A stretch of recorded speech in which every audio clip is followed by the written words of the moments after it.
Oh, hi, Si. How have you and the family been, mate? Yeah, good, thanks, bro. Another preseason just started.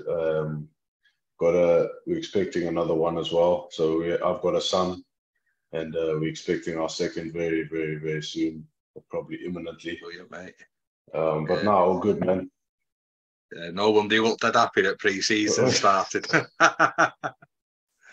So, how Yeah, does before we get stuck into it, mate? How does that work? Is it for the latter part because you were in? So, is it a phased return, or do you all come back as a group?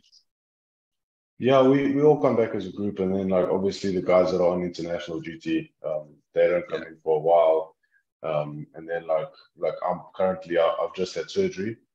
So okay. I'm injured at the moment. I'm just returning. So I'm on a slightly different program to the rest of the boys. But now everyone came in as a group, and let's just get straight into the work. Happy days, mate. Happy days. So, before we get stuck into your rugby story, Simon, where was home for you as a kid, and who lived at home with you? Yeah. So I grew up in Joburg, so in Midrand, um, near Kyle Army Racetrack, um, and I lived with my parents and my sister. And I went to school in Bryanston Primary when I was like really from when I was like about 7 till I was 12. And then after that I went to Pretoria Boys High. Right, mate. So, where does your competitive edge come, considering it's just you and your sister? Running from me and my dad. Yeah. Yeah, like he took me to the gym when I was 10. Just Right. like learning how to do everything properly, and ever since then, like it's always been a bit of like for a while. Obviously, he killed me and everything, and then when I got a bit older, I started to catch up, and that I think now even we compete still. He still tells me like what his training's like and everything, and he's 58. So, but if you saw him, he'd give some of the pro athletes like a good go. Yeah. Yeah. If I was him, I'd be ringing you now. Do you want to come and have a challenge straight out of Probably, an yeah. So, what's rugby like as a kid in South Africa, and how was you introduced to rugby? Yeah, it's pretty tough. I mean, play barefoot. No one's got boots until you're about 12. We basically my primary school is very, very English. So in South Africa, like you playing if you're at Afrikaans school, you're playing rugby from when you're 5, and then Okay. like full contact. And then with me, because I was at an English school, we only started playing rugby. I was about 10, so started playing rugby when I was 10 years old. And I remember like we were in quite a low division of like the primary school's rugby, and we like smashed everyone, and then we got to the final, and it was this Afrikaans school, and they absolutely drilled us. They were just bigger than us. They just were so physical. So you, so at such early on, you're seeing a big level, a gap level, mate. It sounds like, Yeah, yeah. I mean, and thing is it like, never put you off, Simon. No. nah, it's just it's because it's like in South Africa, it's almost like how football is here. That's how rugby is. Yeah. Right. Um, Everyone knows about the Springboks, especially that time when I was growing up from about when 2007 when I was in high school and we won the World Cup, and then the '09 team, how strong that team was. And you just like it's just like an ethos in South Africa that you're surrounded by. Right. You had to bring that up, didn't Everyone remembers it, man. you? Yeah. So it's. I imagine there's inspiration everywhere in characters, and I imagine pictures on billboards and stuff, mate. So when you go Yeah, from junior school to high school, or do you have what's the school setup? Is it junior to high school, mate? yeah. It's junior, Yeah. so we go primary school, then we go into high school, and then from high school you go into university. But then like some of the boys just go like, and then you play like I think called varsity cup, and that's like it's like a college, like uni rugby, but Yeah. it's got its own like tournament in South Africa, and that's kind of a feeder for some of the clubs like the provincial rugby, which is like obviously the Sharks, Cheetahs, Lions, Bulls, Stormers, all those guys. Right. So it's getting a little bit like Bucks rugby's getting here. Obviously, the likes of Don Brandt got signed from like uni rugby, didn't he? So it's a similar pathway that's catching on over there, I imagine, mate. Yeah. So position-wise, growing up, Si, what would you have been playing? I played hooker until my very last year in high school, and then I moved to tight head in matric, which is like when you're 18 years old. So high school you go to until you're 18. But that was the first. Yeah, I played hooker all my life until that year. And how did you find the change? Yeah, not too bad. Like kind of in grade 11, which I was 17, I had a bit of a go at tight head in like a training session. I think the head coach was like, okay, I think that we were going to stick you next year. And I enjoyed it. Like it was completely different. And I think back in those days as well, we were still doing like touch, pause, engage at school level as well. So, yeah, you know, it was a bit different, but it was awesome as well. Yeah. To a certain degree, mate, the principles don't really change because the game's advanced now. Like you'll know yourself with the level you're playing. But you were really a cornerstone for your set piece. When you're at 1, 2, or 3, that's your main job anyway, isn't it? So suppose not a lot changed for you.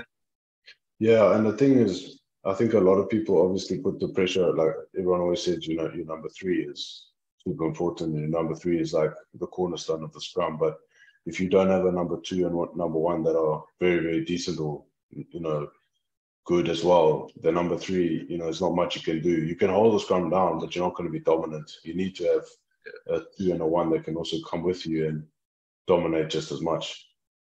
Yeah. No, you weren't like when I played at my local club, like my first team debut, the prop was having to hold me feet. I got done that much. You know, it was like folding up like a deck chair. Oh, yeah, I know, it was dead enjoyable. It happens to everyone. it's nice to be nice, I suppose. So thank you. So going through school, how was school for you? Did you treat it as an opportunity to do something, or was it more social?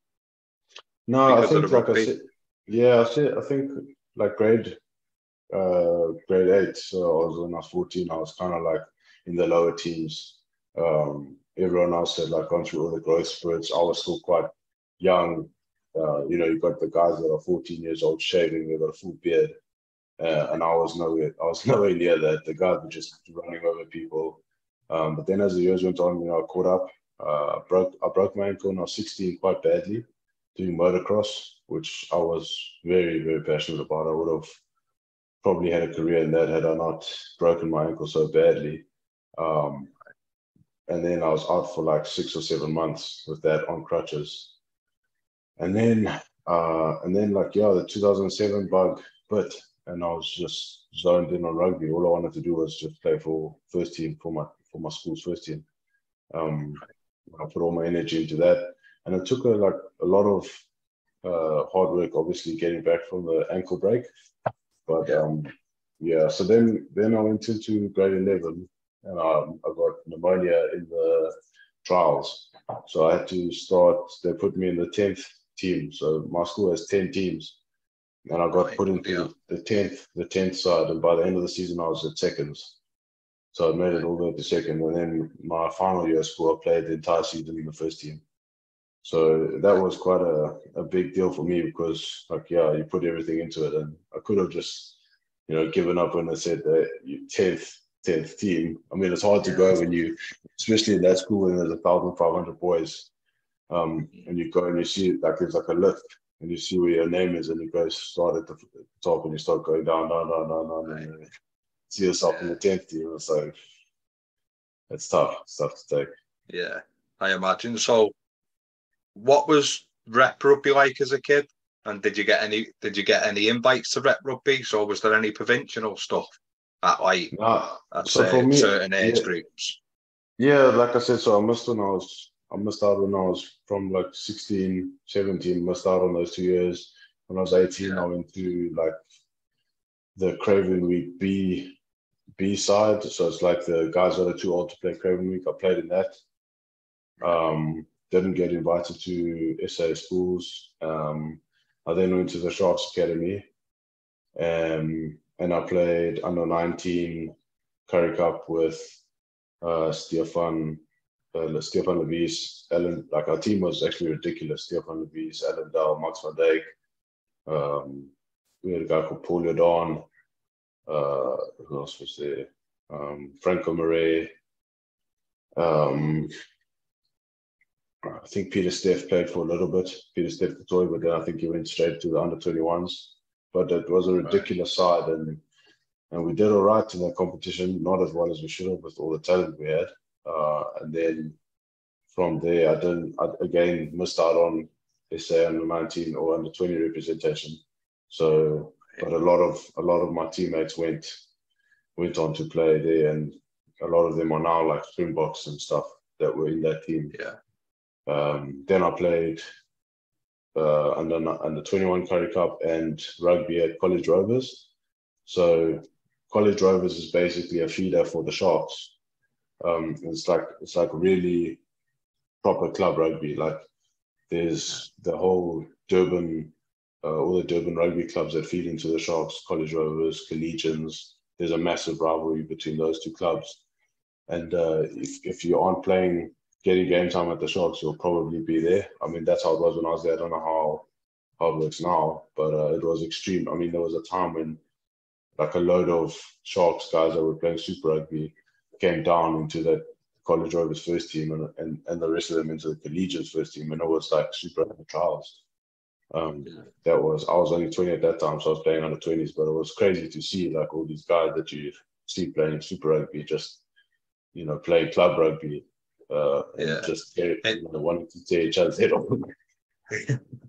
So you've gone from saying you'll play fly half in the 10th team, and then you've gone through the centres, and then and that's to find your spot back at tighter. Yeah. So do you know when you're coming through the levels, though, mate? Do you notice your own game developing enough to not be overwhelmed and to challenge yourself to keep kicking on? Yeah, for sure. I mean, it all comes down to, your personal, exactly that. Like, it's your personal development. So you just got to carry on working on getting better at your core role as a player. And then obviously the fitness on top of that, and then conditioning plays a big role. Looking after yourself, making sure that you actually looking after your body as well. Yeah. And you mentioned that bad ankle injury, mate. So up until you were making the 21 Currie Cup team and stuff, how would the injury front been other than that big ankle injury? And how did that happen? Oh, so when I was 16? Yeah. Yeah, so I was riding a motocross bike, and I rode quite a lot motocross. I was gonna, it was also a big passion of mine. And, I just missed the jump and landed it's called casing the jump, where you don't make it over the top. You land with the suspension on the ridge. And I just shattered my ankle completely. I still got the 3 screws in now from it. But then after that, I didn't really have any injuries, touch wood. I've been quite blessed to have been quite injury free, but I think some of the daft niggles, probably like fingers, ankles and stuff. Yeah, the daft ones. Yeah, I did. I had a stress fracture in my foot in my under 19 year. And then, but up until 21, not really anything. And so when you do, because 16 development wise, mate, in rugby's pretty, 16 to 18 is quite a serious transition, whether you go to the levels you've gone to, or to even if you just go amateur, it's still quite a big development age, isn't it, mate? So how was your headspace as a young man at that time? Yeah, obviously, when I got injured, I was quite devastated. because I was like, this is my year to like really like get into a good groove, hopefully play under 16As and then kick on to the next year. And I was looking to try and play like first team 2 years in a row. And then you break your ankle, and then it's like, what do you do? And my dad just said to me, he's like, look, you're not going to, moping around or being sad about it isn't going to fix anything. Why don't you just go and get into the gym? Because you can still gym your upper body. You can still, do something. So I just spent that whole time basically gymming and, focusing on that. And then it did really help because it kind of took my mind off of, being injured as well. Yeah. And I guess you knew it was pretty serious straight away, mate, because it weren't a tickle, was it? Yeah.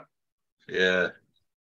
No, it's such it is a really big injury, and even the rehab as a young lad, you're not a man yet, are you, mate? It's a big challenge on all fronts, really. Yeah, I remember the surgeon was quite concerned about like the growth plates because you're only 16, but he did a fantastic job. And yeah, you don't know, like now I know, like with my ankle now, I know what the rehab, is.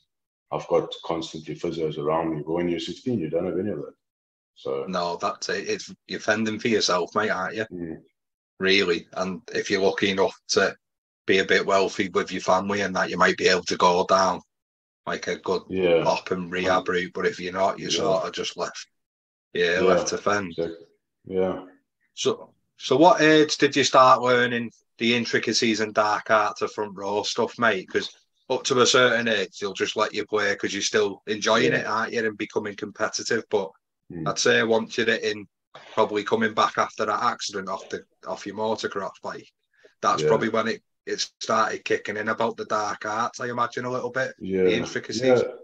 Definitely. Things change and also like the other boys around you also getting bigger. Yeah. So like scrumming and hooker, completely different. Like you said, it's completely different. And then obviously at prop, you can get away with when you're at school being a bit stronger than someone else or being a bit more, bigger or whatever. But then as soon as like when I remember when it went out to under 19s, it became a completely different game then. Because I played loose head and tight head at under 19 as well. And I just remember like there was this massive guy played against the Bulls. He must have weighed 140 kilos. And I remember my back, like I had loose head, I just remember my back being like bent like this. And I was like, what? This is mental. But that's the only way you learn, You need those big dudes to test you. And then, yeah, tight head, the same thing. You've got two like really aggressive people coming at you that you didn't have at school level. And these are big boys, So Yeah. yeah, So it's the difference between carrying purposely but carrying with serious intent, then, isn't there? 100%, There is a difference in 100%. it. Yeah. Yeah. And then when it's just the little things that listeners and viewers might not get, mate, is feet Yeah. positions, Yeah. binds, where you put your head. Because at loose edge, you can we're talking about the dark arts and intricacies. Yeah. You're aiming for the sternum, aren't you, to try and Mm. pop them out and stuff. And so Yeah. how did you find the adaptations of both sides of the scrum? I think, I think at loose edge you got a lot more license you can go on the angle and not get in such, you won't get found out as much. Like you get away with a lot more, I think. At loose edge, you've got a lot more time to recover. Tight head is really, you got to be on every time and you really have to, you can't be last. You have to be first every single time. Yeah. It's it is it's something, and it's something when you get it right, it's something you really enjoy and you can feel. At loose head and at tight head, when you've got someone's number, you really can feel how that feels. But when you just like you're on par and it's like, this is, you have to really dig deep and fight. And I think that's what makes good tight heads valuable is their ability to almost get themselves out of bad positions and when the time comes, dominate as well. When it's on, when the team needs it. being able to take that chance and dominate. And it's also being a bit intelligent early doors in a game to test the line with the ref as well, isn't it, mate? 100%. Because if you can get slightly ahead of the call, that 1% makes a massive difference in the level you're playing. For sure. And a lot of the time, if you give the ref a reason to be on your side and you help him by winning and being aggressive, then it makes his job a lot easier. He doesn't have to worry about 50-50s because you're obviously dominant, you know what I mean? So I can understand, whenever you're watching, you can see it, and it's whoever's put in it is, and it goes down. Usually the ref just awards it to that side. So, and I understand that because you've got a lot of pressure on them from the commentary and the pundits being like, oh, the game's slow. And you just hear about these guys complaining about the scrums all the time. But it's such an important piece of rugby. If you win the scrum, you normally win the game. So, they can talk all they want about how boring it is. That's what the game's based around. I know. Yeah, it's vital, mate. There's so much stuff comes off the back of it. So, was rugby league ever an option? Nah, there's not. Mate? No, there's not really a big. I don't even know if there's a league team out there, to be honest. Right. And would that have been something you'd have looked at, or were you very happy in what you were doing on the bike? Yeah. I think my motorcross and my rugby is pretty happy with that. Yeah, man. I don't think I would have ventured into that kind of area. I tried cricket for a bit, but I just couldn't. Yeah. I couldn't do the hours, man. It's a long day, isn't it? Especially if you stood on the boundary, mate, for 7 hours. Especially if you're a boarder as well. Like I went to boarding school, so on a Saturday, if you play cricket, that's your whole Saturday gone, and you only go home on a Saturday. So, I just swapped it, did water polo in the morning, went home, came back Sunday night. So how's that for a young man then? How does it go? Is it an easy thing to go and leave your family, mate, or? No, it's pretty tough in the beginning, like when you're young, because you're only 13 and you're going into a hostel where there's men 18 years old. The development is, completely different, but it was one of the best things that I did. Teaches you discipline, teaches you how to work with your team, like a team, because all of you guys are there. Like you meet these guys you come in there when you're 13, and all of you are, young and alone, and also all of you have just left your parents. And you don't go home. You don't go home for 6 weeks, and then after 6 weeks, you go home for the first weekend. And the weekends are quick. It's only from Saturday, like afternoon, until Sunday 6 o'clock. You need to be back. So it's really, really short. And it is tough in the beginning. It's really tough the first 2 years, but it's something, like I said, it teaches you discipline. It teaches you teamwork, and just teaches you how to stick things out. Suppose it's short-term pain for long-term gain, mate, isn't it? If you're looking at the bigger picture, which it's hard to do as a young lad, isn't it? It's the immediate. Yeah. So when did the clubs begin to take notice of you? Was it in that Currie Cup stage and like the higher standard club rugby? Yeah. What do you mean, like after the academy and stuff? Yeah, so when the talks begin to happen when you're in the academy, or are you just, if you're attached to academy, is it up to them to either sign you or release you? Can you seek opportunities when the time comes? Yeah, so it's a bit different. Like I don't know if it's not the same as here where you get an academy contract or like like the Sharks Academy, you can apply to go there. You don't just get it's not just people that get actual contracts. Like obviously there are people that sign with the union straight out of school, and those are like academy contracts, but you can also go to the academy and study through them, but also play rugby. Whereas like here, I think it's slightly different. You come out of school and you get an ACAD contract, and then you go progress from there. And they try to keep everyone like the catchment areas and all that stuff. But no, I would have loved to stay at the Sharks at that time. But there was great titans at that time as well that was still there. So there was, I think, Bjorn Herbst and Yanni Duplessis, and then they still had like Beast was there. It was a really good side. Bismarck, all the guys we know that were like legends were still there. And then you still had the guys behind them as well who all became great tight heads and great props. And I was just not ready for that step. And yeah, couldn't compete at the time. So when I got an opportunity to go to the EP Kings, I went. I was only 21. So I think that was a good step. But I also had, because my dad was born in England, I also had that, the British passport in the back of my mind, and as a plan, I always wanted to come over to England to play at some point. Yeah. And yeah, when I went to the Kings and they went under, it kind of forced that my hand a little bit, but it was also a massive, blessing. It's one of these things that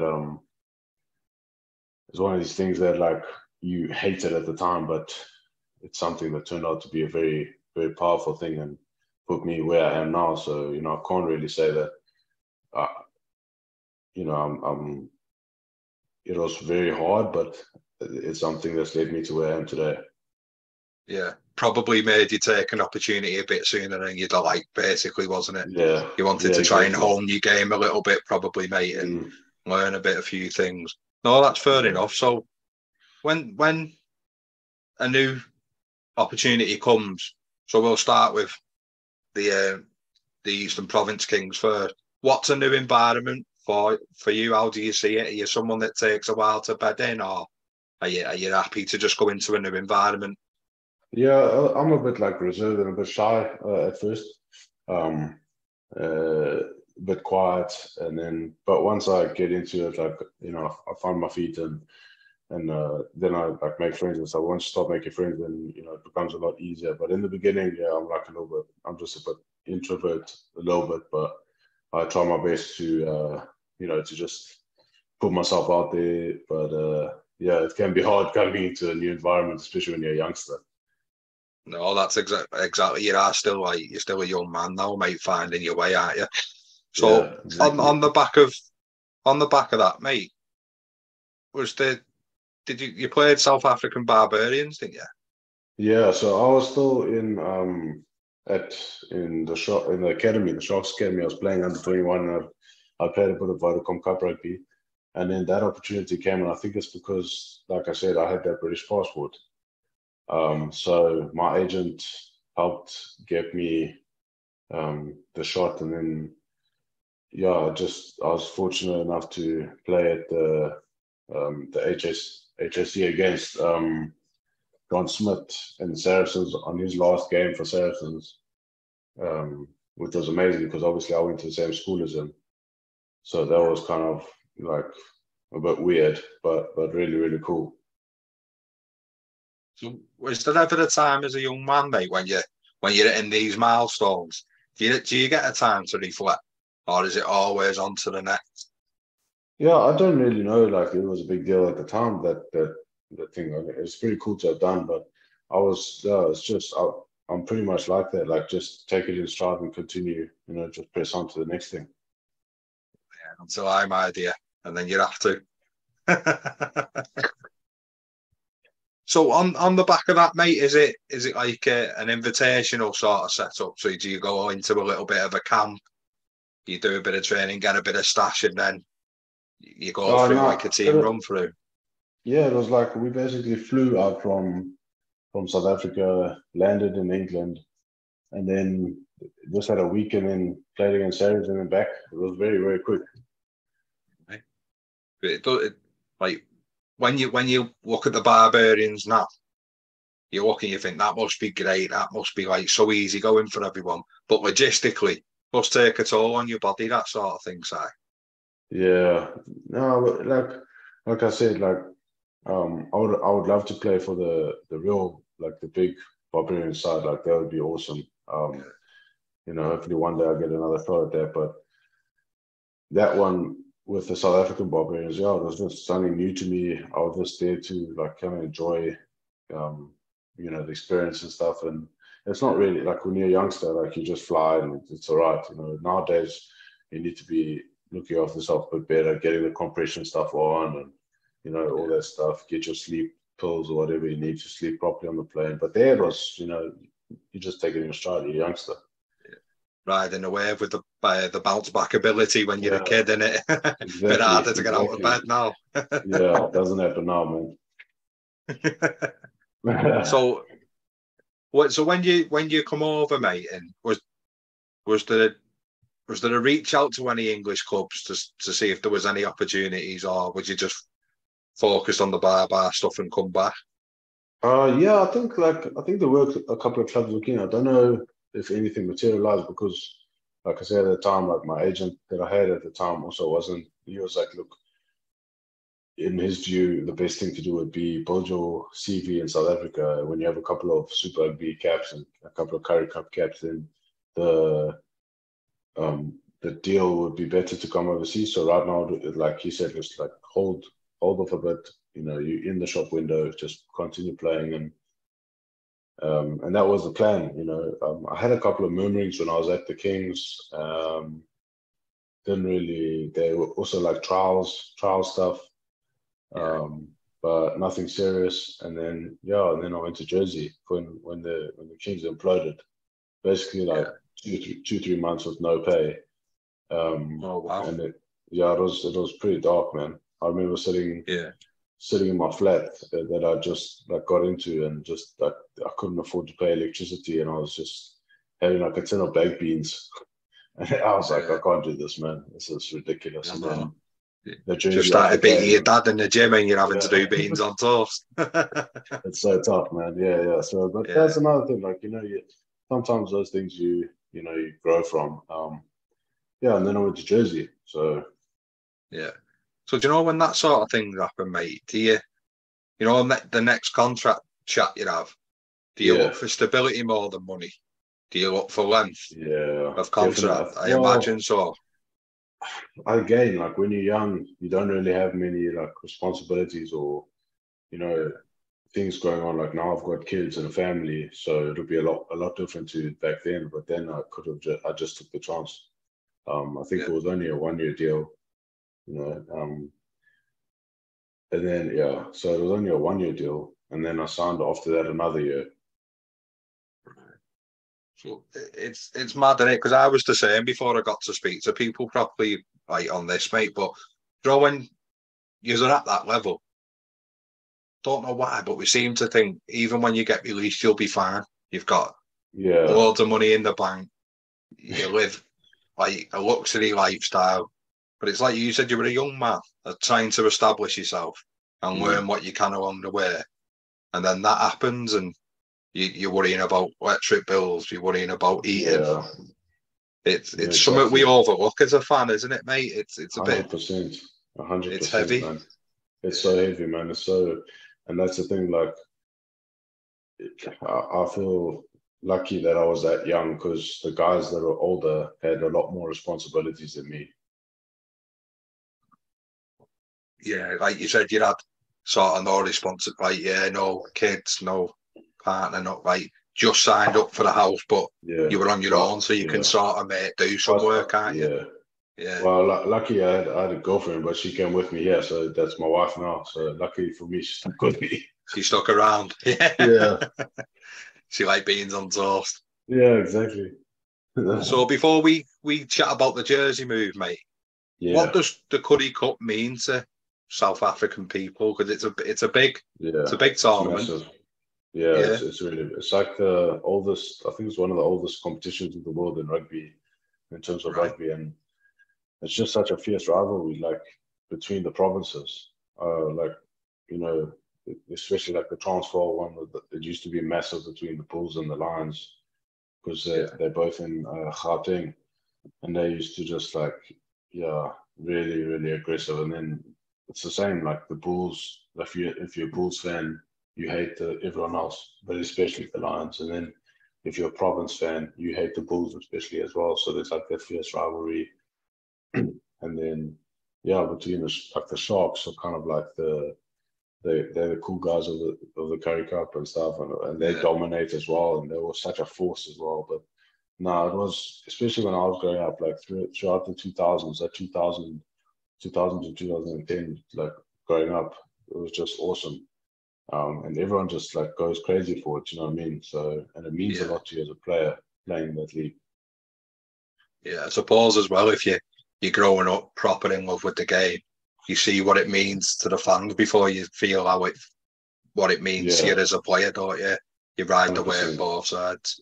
Yeah, Yeah. 100%. So how were you before the game there, mate?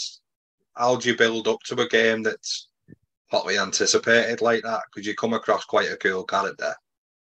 Yeah, definitely. I still get the nerves like before any games. You still get nervous, you Yeah. know, but not like in a bad way, in a good way. I think if you don't feel nerves, it's maybe time to look at doing something else because it's gonna always be, you know, a bit on edge, and that's good. But Yeah. now I just try and keep it. I try and keep it the same. I try not like change anything on game day. I just try and do the same thing I do in the week.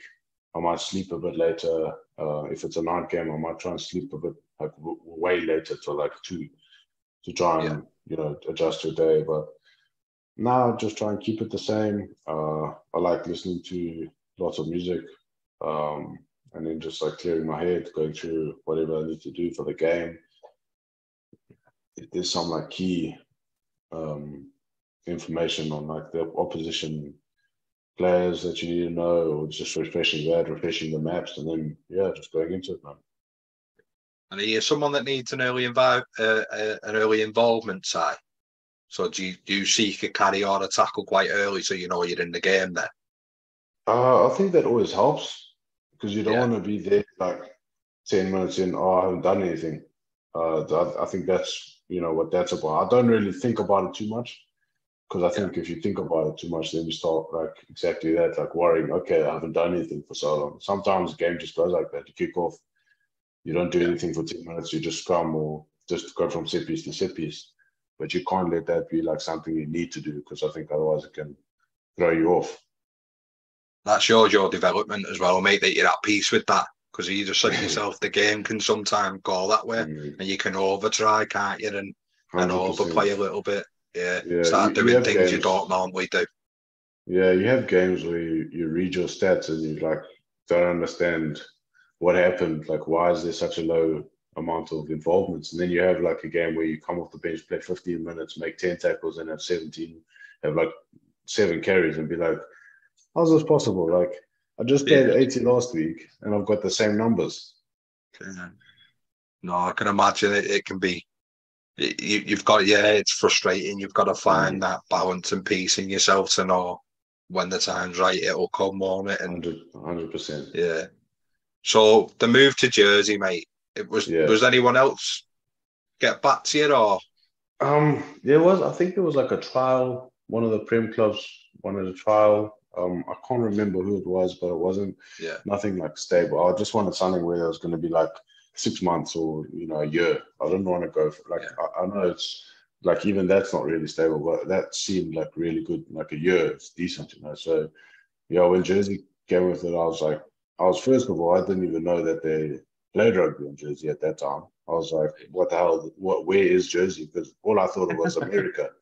I was like, what, New yeah. Well, Jersey? you would, yeah, Yeah, I was like, what the hell? So then I Googled it and we found out that like, I was sitting there. I still remember like sitting there with my parents, like, shit, they play rugby there. It's this tiny little island. But super now zooming, it's an amazing yeah, place though. yeah, Some of the best memories because me and my girlfriend went over there and it was just like it was ridiculous. The beaches in summer was amazing. Um, yeah, but yeah, man, I was there for 1.5 years. right. So Yeah, what did you notice about the difference in the way the game was played and the standard, mate, well, when you straight first got away, there? yeah, I think straight away the scrummaging stood out. Like even Right, at the champ level, um, there's a much bigger focus on it. Yeah, in terms of set piece, scrum. Like it is in South Africa. I'm not knocking them, but I just yeah, know that here it's more important. There's an emphasis on it. It's a bigger part of the game. There's more importance on it if it goes really well. But having said that, like you look now, I think the South African clubs have adapted because some of their scrums are really, really powerful at the moment. You look at the Sharks, you look at the Stormers. I mean, they both have Springbok front rows. So, in both of those teams demolish people in the scrum. So I think over the last few years that scrummaging has become more important in South Africa as well. Well, I think once they realized what was going on over here and in France. But definitely from where I was coming in here, there was a big emphasis on scrums, and especially in the champ. Like, I mean, Jersey is renowned for their scrum. Yeah. Plus, you're playing against like seasoned professionals, aren't you? Yeah. And you're still a young man at this stage. 100%. Yeah. What about the facilities, mate? What was that like? Yeah, it was a bit of a drop off from what I mean. The Kings was at one of the Football World Cup 2010 facilities. So Nelson Mandela Bay Stadium was, and it was amazing. It was incredible. So was the Sharks as well. Incredible facilities. Jersey, wasn't terrible. It just was a lot smaller and a lot less fancy. But I mean, they had weights and squat racks, so that's what you really need. Yeah, like a little roll back to the old days, mate. Just nice and humble. It's sometimes what you need, though, for a reboot, isn't it? Yeah. Well, they won the champ this year, so maybe they'll upgrade. Yeah, we'll wait and see if you'll pay them a visit. Yeah. So now, since you've said that, mate, how do you think that should work? Do you think the criteria is fair enough? Because it's sort of semi-ring fenced, isn't it? From champ to Premiership. It's a tough one. I think the sustainability's got to be there. You know what I mean? I think most teams could probably, well, not most teams, but I think most of the top are certainly Ealing, maybe Jersey could come up for a season. How that would go, how would it look after maybe like 4 seasons though? You know, I think that's what the real questions are, and they're hard questions because obviously especially in the Premiership and in the Championship, but the product is amazing. The product on field is fantastic. So I don't really understand why it's an issue to sell that and get the investment. That's what we need because I mean, the guys are producing it on the field. So it is a tough one, but I do think like we've got to look after. We can't have clubs going under. You know what I mean? So it's a hard one. Like a few years ago, London Welsh done it, didn't they? With the yo-yoed and didn't recover then, did they? And then obviously lately, sadly, with what's happened with like Worcester Wasps and London Irish. Yeah, it's really sad, man. Yeah. So when you're in that league, mate, have you got one eye on earning a Premiership deal, or are you happy finding your feet? Yeah. That was all I wanted. That's all I wanted was just Premiership. I just was focused on that. I'm just getting myself up there, and then just obviously that was at the forefront of my mind. Right. And what was it like playing in the champ with your accent and stuff? Because people will have because the champ are well covered in the rugby papers, mate, aren't they? Yeah. So they'll know you've come over, they'll know your background. Did you ever feel that it put a target on you, or? No, not really. I think no.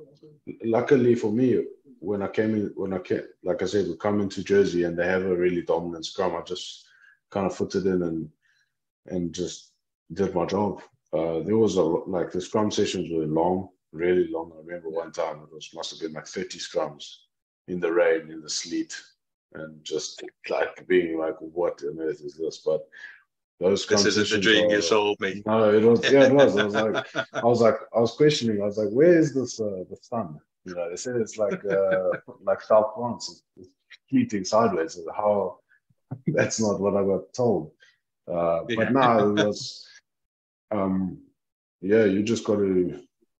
I mean, the boys also Sam Lockwood is an incredible lucid, and he was just deploying everyone. And then we had 2 big locks. We had Will Rowlands was on loan from Wasps at that time. Pierce Phillips, and then we had Gary Graham, Nick Haining, and James Freeman, and then Joe Buckle and Jake Woolmore, Mark Thomas were at lucid, as well as Sam Lockwood. So it was really a really strong pack, and it was just great to just great to be able to slot in with them, and then we did really well that season, dominated everyone, especially, and the scrum was something that helped us do that. So I was kind of fortunate to be in that position. Yeah. So when you said you were there for 18 months, mate, was it an hard decision to stick around for that second year, or was you happy? No, I was happy. Yeah. I think it was, like I said, like no one, ownership-wise, like I'd been there only a short time. So to extend for another year made sense to me. So I think I was signed I was there from January till the end of season. And then I signed on another year. And then I think it was the right thing to do because it would have been too soon. Yeah. And without being rude to Jersey, mate, it's a shot window moment, isn't it? A full season. Especially, like you said, when the internationals come round, there is a window for the short-term loan to potentially kick onto a permanent move, isn't it? Yeah. And also, I think Jersey, people don't like playing there. We played Worcester in pre-season and we beat them. And then we played London Irish and beat them twice. So, they were they always have been really, really strong side and a tough side to play against. Yeah. They're very, very capable, and you see that by people that have been signed to play a Premiership off the back of them, don't you? Because if they wasn't strong enough, it wouldn't happen, Simon, would it? 100%, yeah. So when did you really feel comfortable there? So when did you feel like you were like an established front rower now? Are you in your groove at this point? Yeah, definitely. So I think a couple of games in, given a chance against a couple of the champ sides, doing well, finding my feet, and then just continuing that momentum for the next 16 months or so. Right. And did you start doing your chip and chases and saying I can play 10 as well, or just stick to the hard stuff? Yeah, no, I would have got killed if I tried that. Now I was doing grubbers and kicking goals in training. Yeah, exactly. Every prop is a 10. You missed a zero off me back, mate. So when the Premiership clubs or club call, how does that sort of work? Have you got a clause sort of in your Championship deal that allows you to do that? Was there a common understanding there? Yeah, I think for me it was like they were never gonna block anything. I got an opportunity when I was at Jersey to go to Bath for 2 weeks, just to see the facilities and everything like that. And I really wanted to go to Bath, but then unfortunately, some things with being young as well, you don't really understand the negotiations and what goes on behind the scenes with agents and things. Politics. All the politics and stuff, and that ended up not happening. And then I went to Worcester as a result of that. But these things again, they happen as part of the journey. But I look back and I do wonder, what if I could have gone to Bath instead of Worcester? How would that have been? But you can't hold on to those things. I went to Worcester. I had from Jersey, then I went to Worcester. So yeah. And again, mate, in a new environment, how was it when you first walked in at Worcester? Yeah, it was good. All the boys were, fantastic. Lots of friendly faces. Obviously, I knew a couple of them from the time when I played against Jersey, played against Worcester in a preseason match the year before. So that was pretty cool. But then it was tough because my first year there, I got injured. My second serious injury. I ruptured my groin off the bone in a preseason game. Yeah, it was not good. I can imagine, mate. Yeah. So what was the movement for that to happen? It was a weird one. I was at a ruck and the guy ran into my he ran down like that, and I tried to he kind of push me back like that, and my foot just got stuck in the 4G because Worcester's got that 4G pitch. Yeah. So my foot just got stuck and it just in a funny angle just popped it right off. So I had to have the bone reattached into my hip with on the groin, and I was off for about 4 months with that. 4 months and a Yeah. bit. Yeah. And Because that that'd have wasn't. interrupted your day-to-day life, mate, doing anything and everything in it.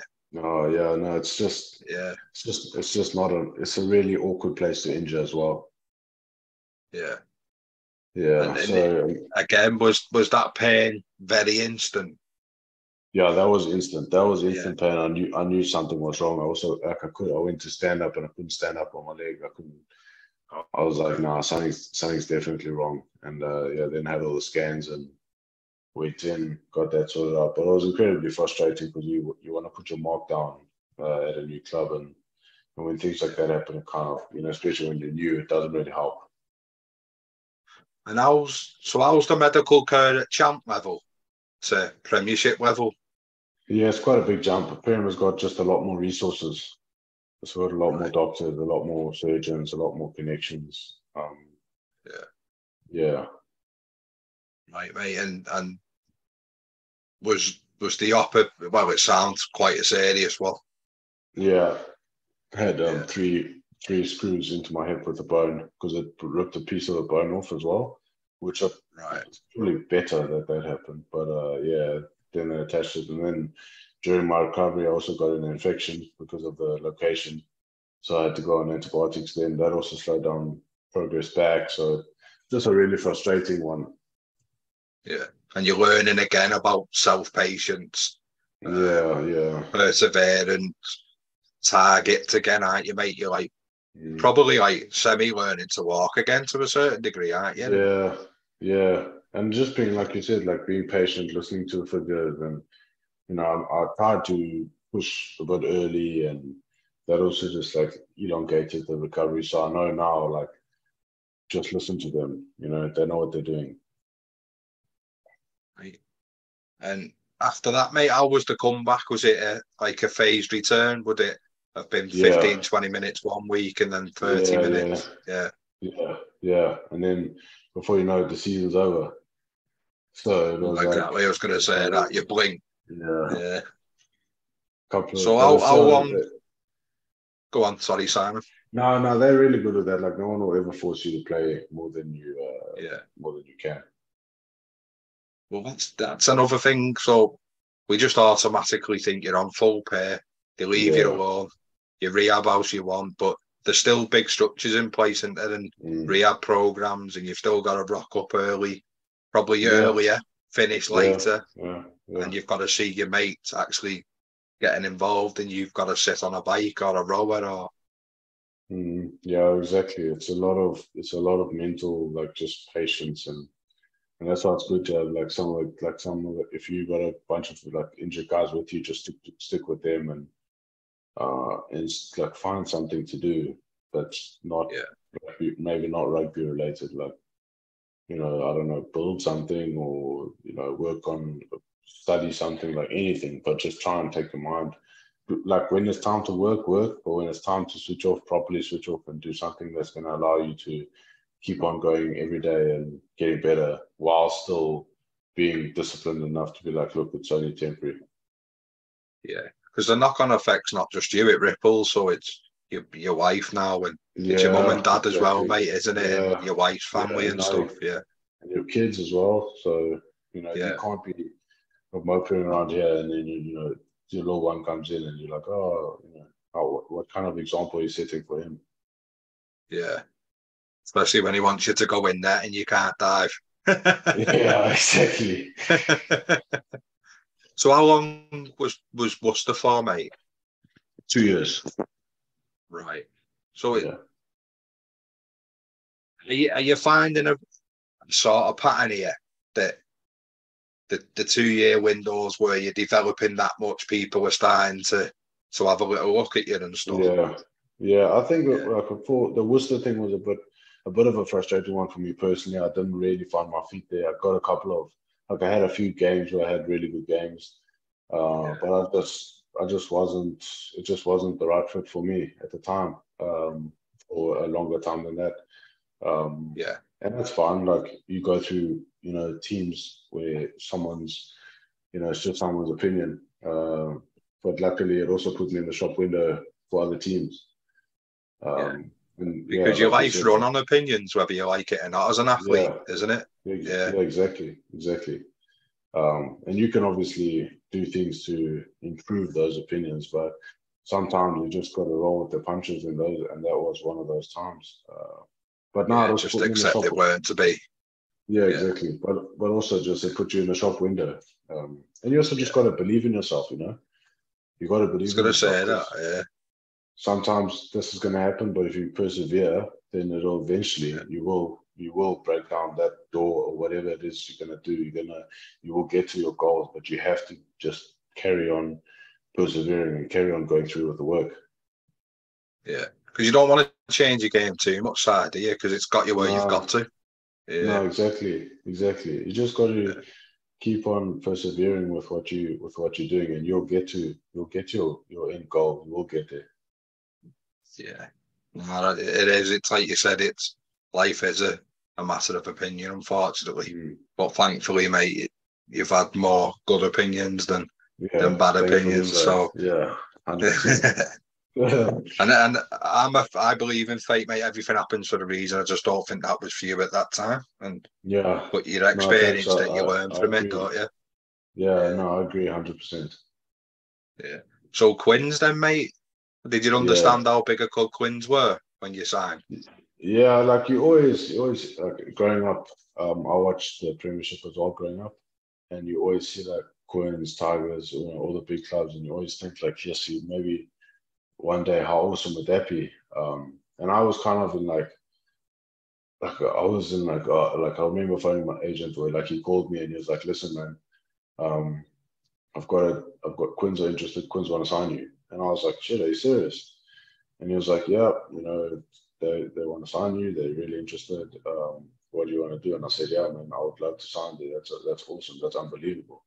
And it was it was massive for me. Like I think I didn't really take it in. It's kind of like when you don't realize that how lucky Yeah, you are and then when I got there, it was kind of surreal. right. And how are negotiations at that level? Are they tricky, mate, or do you literally just leave it to your agent and then rock up when you need to dot the I's and cross the T's? Yeah, they are a bit tricky. But Yeah, yeah, if you got it, like I'm lucky, I've got a really good agent, and I was blessed with him. He jumped on with me from when I went to Worcester. yeah, He became my new agent, and yeah, he's been amazing. So basically, he'll do. You tell him like you say, okay, I need this, this, and this, and then he'll go and talk to the club, and the club talk to him, and then he'll come back. yeah. So you said I want 1 million, and he got you 1.1. Yes, imagine that. If Yeah, only football players, yeah. some football contract. I know, but some people think you're on it. It is baffling, like, you know. Nah, yeah, they don't Yeah, understand. It's we put our body on the line for a lot less than that. I was going to say the sacrifice as well is the unforeseen stuff as well. You only see your game there. You don't see your Monday to Friday, did he? Yeah, 100%. So how tricky is it to trust people, Si, when like we're not your motherland sort of thing, are we? So you've come over a young boy with a girlfriend, mate, and you developed into a young man with a fiance, a man with a wife, a family.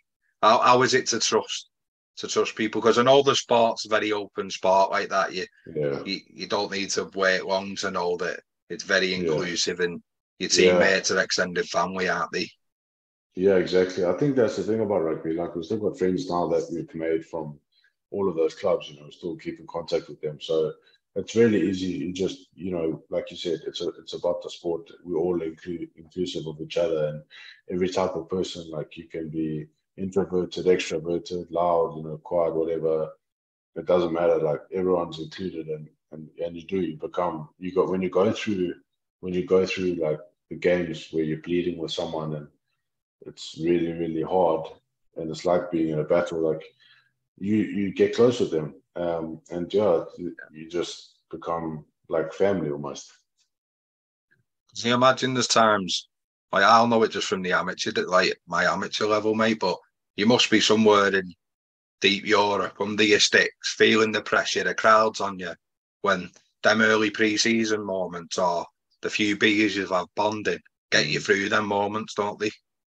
100%, 100%. There's nothing better than like when you're standing in a circle and you're about to play like some kind of giant team like that's got this massive like aura about them or whatever, and you're standing in the circle and then you can feel like the nervousness, but then you look up and you see the guys next to you are also there with you. And I think that's one of the best feelings that I get. Is like, I know when we're about to go out to the field, we're all in this together and we all got each other's backs.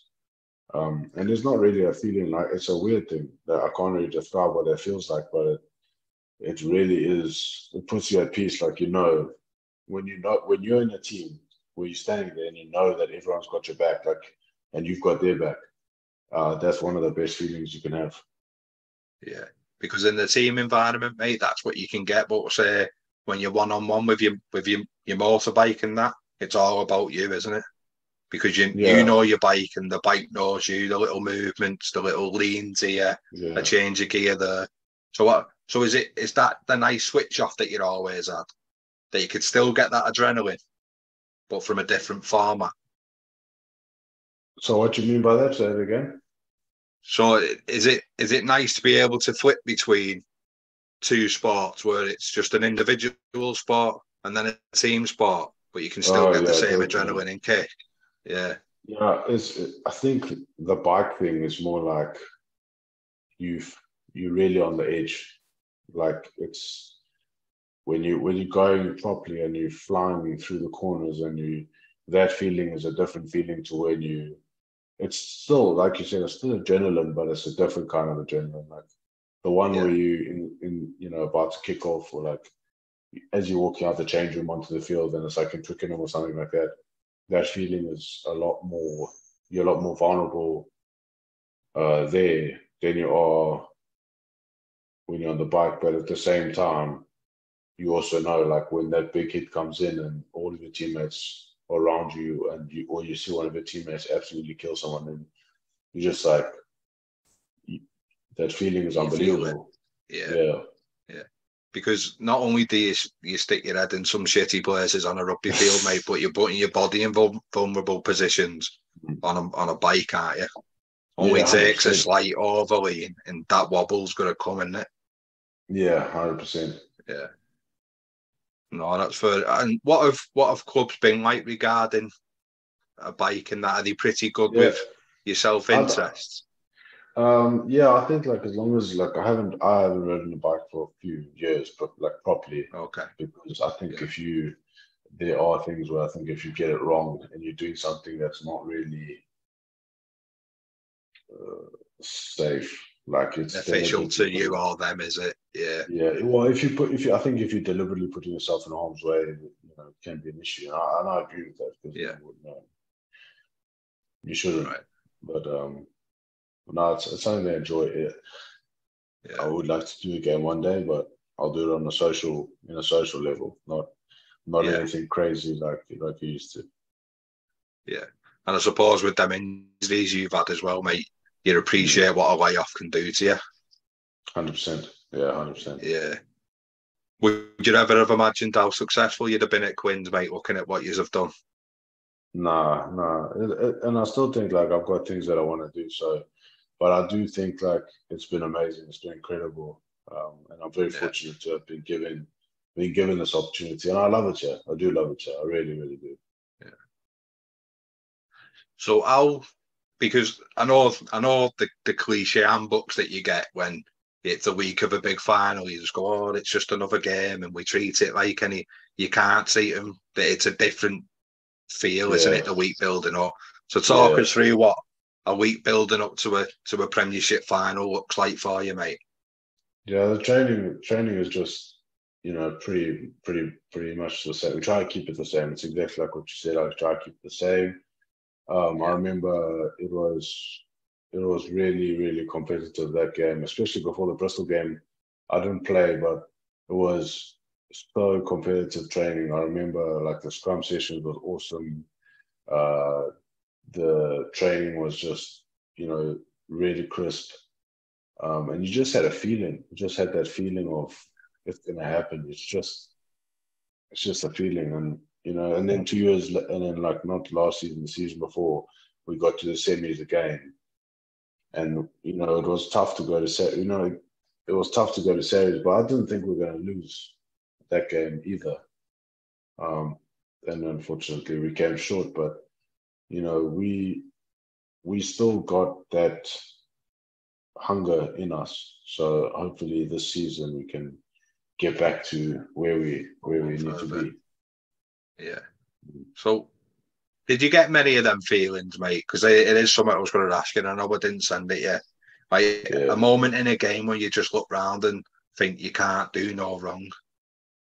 Yeah, there was a few in that season. And it was also insane to watch, like, just what was happening, like what the boys were doing. Like, I remember there was a game we played against Exeter, and even 2 seasons ago, we played against Exeter, and it's in the rain, and it's like we were the last player of the game, and we're playing, and I just remember Marcus kick a cross kick to Andre, and Andre just sliding in, and we won. And then he slotted the conversion as well, and it's like all of this magic. It's just magic. Because when you're on it, you're virtually unplayable, aren't you? Yeah, and that's what it's incredible to see. But we just need to be a bit more consistent. Yeah, and that's the thing with rugby union, isn't it? Though it's especially when you're at a club like yous, you can become depleted instantly, without being rude. So because that's what your squad's for, isn't it? I'm not being rude to anyone, mate, but yous at a time could probably lose 10 players. Yeah, for sure. Through call-ups and stuff, can't you? Yeah. No, definitely. But that is why you need to have good depth. And I think it's about managing it as well, mate, isn't it? Keeping everybody happy at the right times. And but it's like that for all the clubs. To be fair, I mean, even some of the Newcastle's got a whole lot of players that go as well. So I think that everyone feels that pressure. I think it's just the clubs that ride that out the best in that time that'll come out on top. They win the clubs that win the important games when they have full strength, and the clubs that win the games when they are at half strength that they potentially should lose are the ones that are going to come out on top. Yeah, they tend, whoever manages that autumn and like around the February, March, springtime tends to be in and around the top 6, don't they, when it matters? Yeah, exactly. Yeah. So as we're touching on call-ups and stuff, mate, you were invited to an extended training squad, weren't you? And what did that mean for you? Was it a nice opportunity to go and see what the next level's like?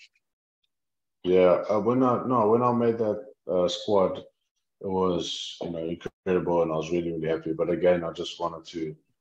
I also understood that it's a step in the right direction. It's not like you've made the squad. It's like, that's cool, but you want to always push on further than that.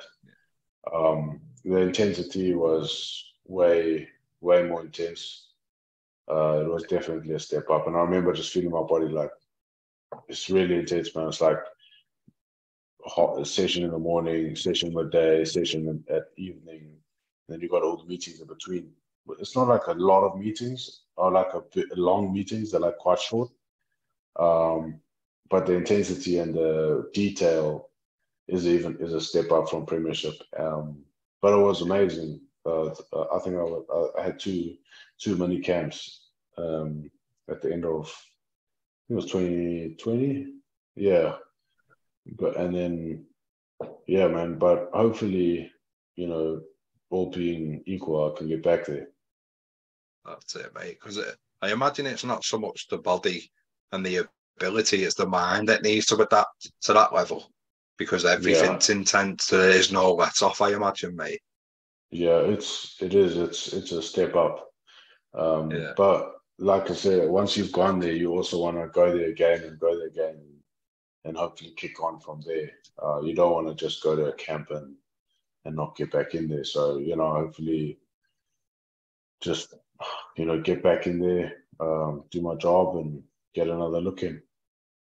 And have a go, mate, definitely. So some of the big standout moments for you so far from your spell at Quins?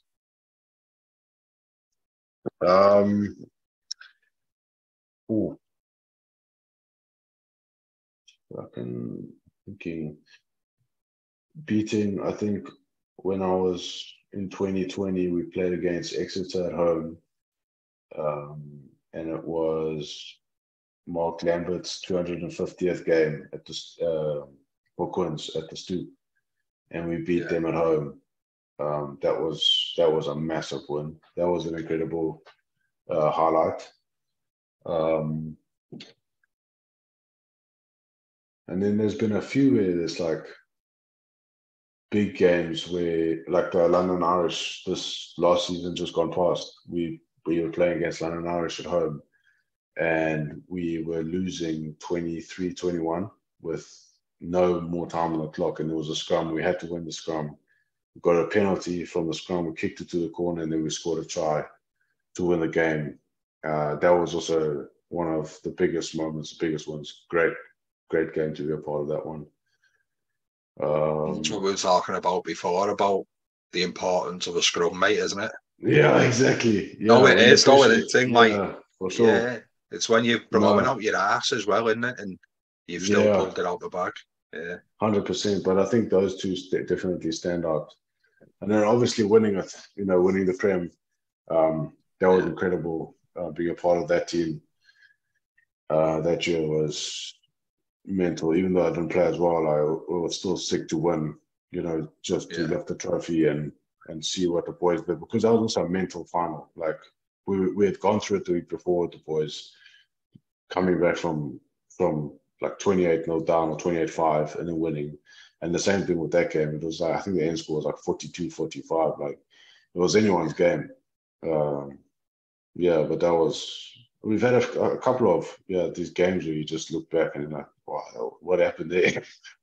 Yeah, I don't know how it happened. Yeah. But that's why it's a great club to be a part of. Yeah. And what are them big European nights or days like, mate? Is that again a different type of level? Because they're more attritional, aren't they, the European games? Yeah. Because the French like to go set piece to set piece, don't they? And they want to tough you out, really. Yeah, well, we played against Montpellier away 2 seasons ago as well, and that was also tough, man. Just the heat, and it's a different stadium, it's a different crowd. They're really loud, and they're always like they've got crazy supporters. But it's the best kind of crazy, and just it's a hard game. It's a different game. Yeah, they want to, but they also have lethal backs. Like they can play, mate. Yeah. Then they got like athletes, like guys that are rapid, so they're probably not as fit overall, but they have game breakers and they have big packs that want to just go, bash you up. So no, they're the tough games, but they're also the games you want to play. Yeah, and obviously with you coming back from an op, mate, what are your personal and collective goals this coming season, mate? Yeah, I just want to get my leg right, get back to my form where I know I can be, and hopefully get in another look in at see where I can kick on to, and get another look in at the international setup. Just push as hard as I can and see where it goes. Yeah. Right, I've got a few daft questions for you, if that's all right, mate. So, any pre-match superstitions? Nah. No. I still clear of that stuff, but because like I said, it's the same thing as like the early hit. You don't do it right. Like some guys have some crazy stuff, like they have to put on their one boot first, or if they put on the other boot first. And like I think I went last season. And stuff. Yeah, strapping. Like last season, I think I was wearing the same underpants, like oddballs. I was wearing oddballs underpants, and then one game I didn't wear them, and I forgot that I didn't wear them. So I was like, well, thank goodness I don't have a superstition, because that would have been terrible. Yeah, that would have really stuffed my mind up. So, toughest player you played with and against, but the definition of toughest is different for everybody's side.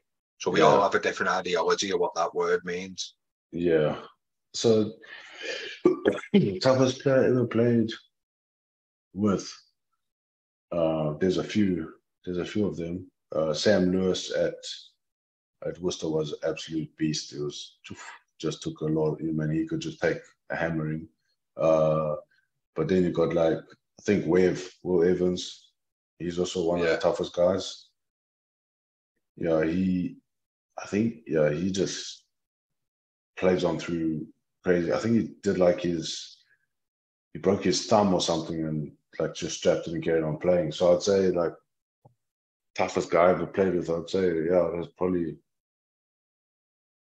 Webb, yeah. So Will Evans. Guy's tough, man. Yeah, but that especially like breakdown work he does as well. To be able to play with like digit injuries, should we say, tricky, innit? Yeah, very tricky. So your favourite away ground? Wow. In the Prem or in general? Just in general, mate. General.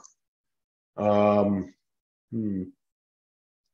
Racing Metro's that's a arena. mad place, that, innit? Yeah, I've only seen it on the telly, but it's mad. It's sick. It's so sick. Yeah, La Defense Arena. That's it. Yeah. Yeah. And so you mentioned the fake pitch before. What do you think of them? Do you like them, or are they a bit untrue?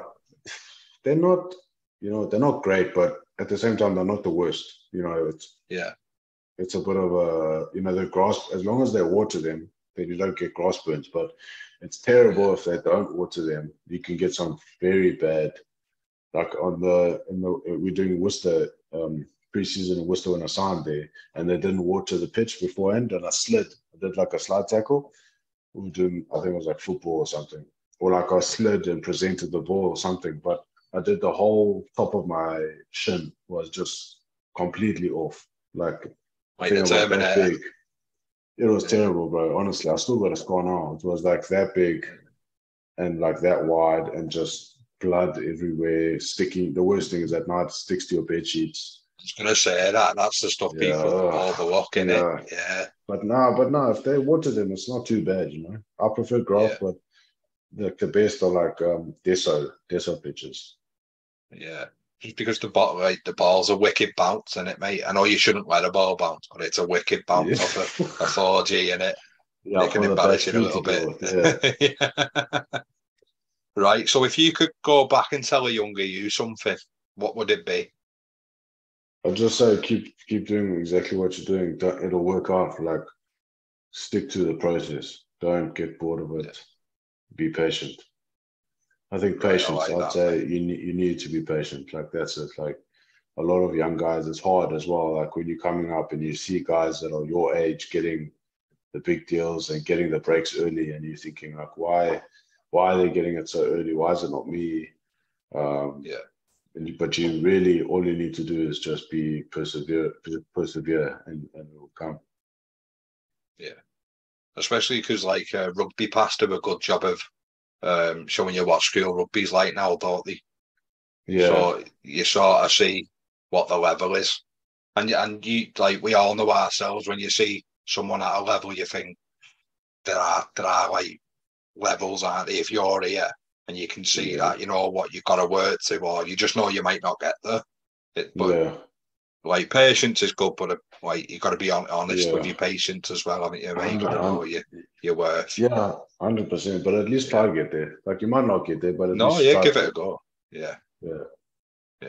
Right. So you've had a few beers, mate, and you're out with the lads, and the microphone ends up in your hand on the karaoke. What you going to give us? This is the kind of thing that I'm really bad at. Like the worst. I think I'm probably just like sing Sweet Carolina and get booed and get it over with. Yeah, something like that. Get people to join in and disappear in the background. Yeah. I know. If people always go for like the cliche ones, Wonderwall, or Sweet Caroline, I just go for going like that, man. Nothing too crazy. If I'm not pissed, mate, you're not getting me on the microphone, so I know what you're saying. Yeah, 100%.